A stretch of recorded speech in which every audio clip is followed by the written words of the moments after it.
Welcome back to episode #82 of the Crynet GenShow. I'm your host, Your Name, and this week the narrative has shifted from survive to thrive. We just witnessed a monumental decoupling. While the world watched geopolitical tensions ease, Bitcoin made its move, reclaiming $74,000 and proving its resilience as a digital safe haven. But the real shocker came from Washington. In a massive pivot, the SEC issued landmark no-action relief for DeFi front-ends, signaling that the era of regulation by enforcement might finally be giving way to common-sense clarity. Today, we're breaking down Michael Saylor's latest MicroStrategy accumulation, the technical MEV neutralizing updates in Ethereum's Glamsterdam testing, and the institutional waves coming out of Paris Blockchain Week.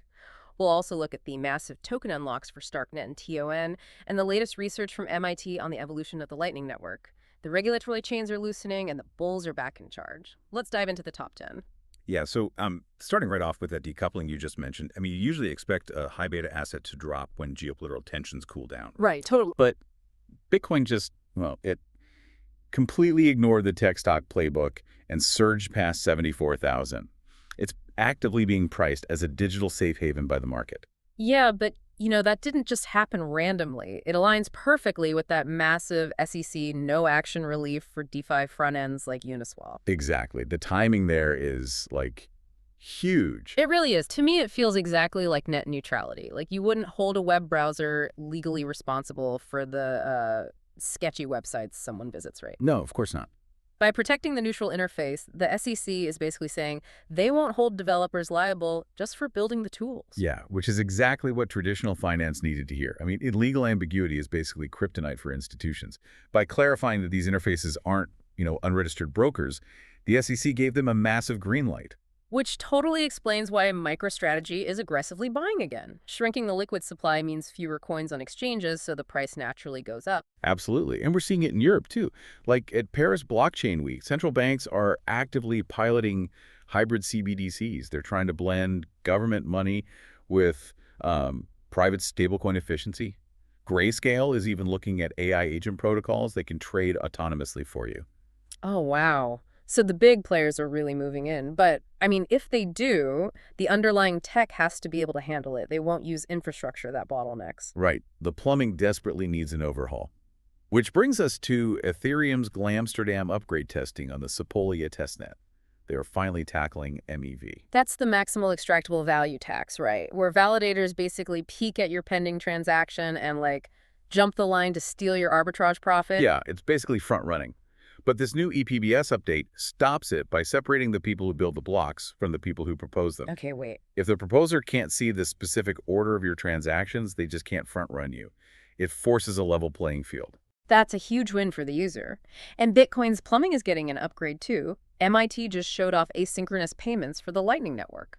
Yeah, this is a really big deal because up until now, your node had to be online to receive a payment. Wait, so you had to be connected 24/7? Pretty much, yeah. But this new research uses forward payment routing. So third-party nodes can securely hold your payment and forward it to you the second you reconnect. That's amazing. It bridges the gap between complex blockchain mechanics and the banking app experience you expect. You shouldn't need a persistent internet connection to get your own money. Okay, I love the tech upgrades, but I have to push back on this whole institutional maturity narrative. We are talking about central banks and upgraded plumbing, but look at the token unlocks this week in this deep dive. You can StarkNet and TOM.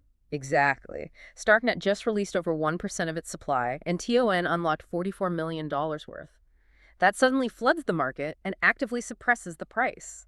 Well, yeah, the ecosystem is definitely still experiencing some serious growing pains. Growing pains. It's still the Wild West. We just saw investigative reports tying a major super PAC to Tether for political ads. And Justin Sun is having this massive feud with the WLIF project over blacklisting wallets. Right. The WLIF token dropped, what, like 170% in a single day? Exactly. 170% intraday swing just because of a feud. Doesn't that lingering chaos threaten the institutional trust we just talked about? Won't they just get spooked right back out?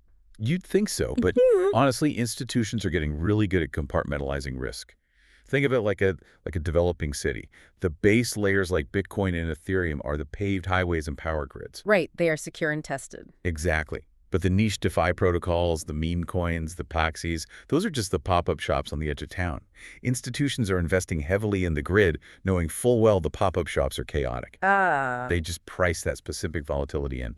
The core infrastructure is solidifying, even while the application layer stays experimental. So next time you see 170% swing, you just have to ask yourself if you're looking at the highway or the pop-up shop. That is a great final thought to leave you all with today. And that's a wrap for episode hashtag 82. This week was a powerful reminder of why we stay in this game. From the SEC's olive branch to the lightning-fast adoption of new protocols like Hyperliquid, the infrastructure of the future is being built right in front of our eyes. When Grayscale starts eyeing AI agent protocols and the Lightning Network finds ways to pay you while you're offline, you know the early adopter window is shrinking every single day. Don't forget to check the show notes for the full breakdown of the SEC statement and the Paris Blockchain Week highlights. And for all the athletes out there, keep that training intensity high as we head into May. Whether it's the market or the gym, consistency is the only thing that pays off in the long run. Keep your keys secure, your vision clear, and I'll see you in episode hashtag 83.